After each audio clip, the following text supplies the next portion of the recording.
जीवन में कुछ लोग ऐसे भी हैं जो कहते रहते हैं मेरे ना होने से क्या फ़र्क पड़ता है या मेरे करने से ना करने से क्या फ़र्क पड़ता है।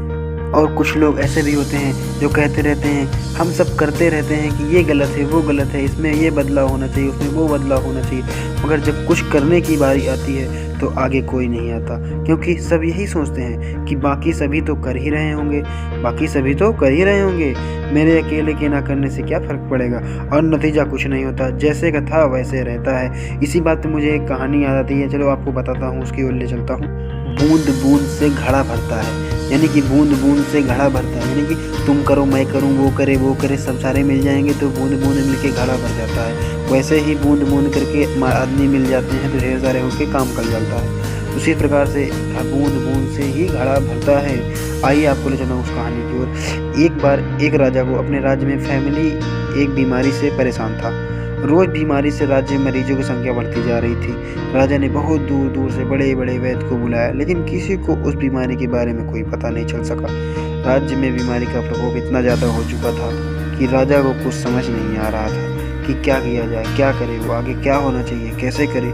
एक दिन राजा के दरबार में एक साधु आया और राजा को कहने लगा, आपके राज्य में जो बीमारी फैली हुई है उसका मैं समाधान बताना चाहता हूँ। राजा चौंक गया। राजा बोलता है, वाह। राजा ने कहा, इस बीमारी को दुनिया में सबसे बड़े वैद्य नहीं सही कर सके, उसे आप कैसे सही कर सकते हो। साधु ने कहा कि हाँ, मैं इस बीमारी को सही कर सकता हूँ, लेकिन इसके लिए राज्य के सभी नागरिकों को अपना योगदान देना होगा। ये कोई अकेले इंसान से ठीक होने वाली इसकी बीमारी नहीं है। राजा ने साधु से कहा, ठीक है, आप समाधान बताएं। मेरे राज्य के सभी नागरिक अपना अपना योगदान देंगे और इस बीमारी को जंग से जीतेंगे। साधु ने कहा, ठीक है, आपके राज्य में एक कुआं है, सभी को अपनी तरफ से 10 दिन तक रात में जाकर कुएं में दूध डालना है और ऐसा करने से यह बीमारी खुद ही इन 10 दिनों में ही ठीक हो जाएगी। राजा ने ऐसा सुनकर अपने दरबार में एक दावत रखी, जिसमें सभी राज्य के सभी लोगों को बुलाया गया। दावत के दौरान राजा ने सभी लोगों से अपील की, राज्य में जो भयंकर बीमारी फैली हुई है इसे खत्म करने के लिए आप सभी को एक छोटा सा कार्य करना है। राजा सुनकर सभी लोग पूछने लगे कि राजा साहब आप बताएं हमें क्या करना है। राजा ने कहा कि आप सभी को राज्य में शिक्षित कुएं में 10 दिन तक रात होने पर दूध डालना है, यही बीमारी का इलाज है, अन्यथा हम सब इस बीमारी की चपेट में आ जाएंगे और एक दिन सभी मारे जाएंगे। सभी लोगों ने राजा से वादा कर दिया कि हम सभी जरूर कुएं में जाएंगे, दूध डालेंगे, इस बीमारी को जड़ से खत्म कर देंगे। सभी लोग अपने अपने घर चले गए।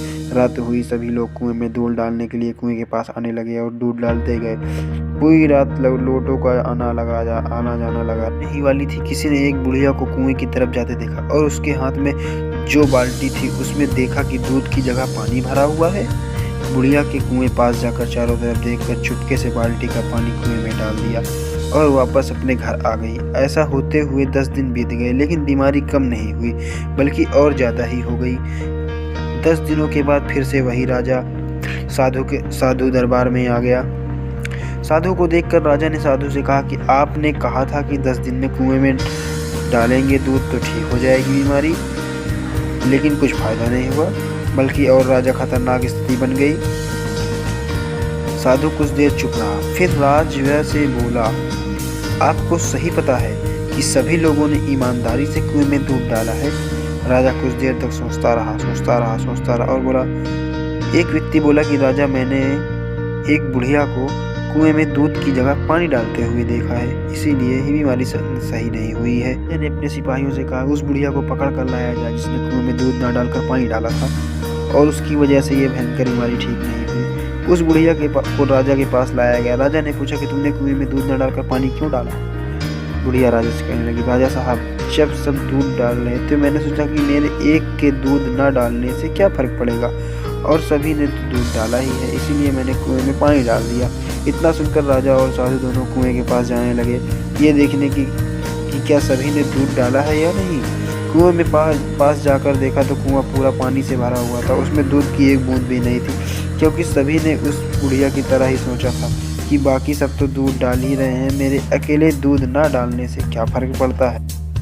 वही बात आ गई, सागर इतना बड़ा है कि उसमें एक बूंद निकाल ली जाए तो उस पर कोई फ़र्क नहीं पड़ेगा, लेकिन एक बूंद कर के सागर पानी निकालते रहे तो एक दिन ऐसा आएगा कि सागर भी सूख जाएगा, क्योंकि बूंद बूंद से ही सागर बनता है।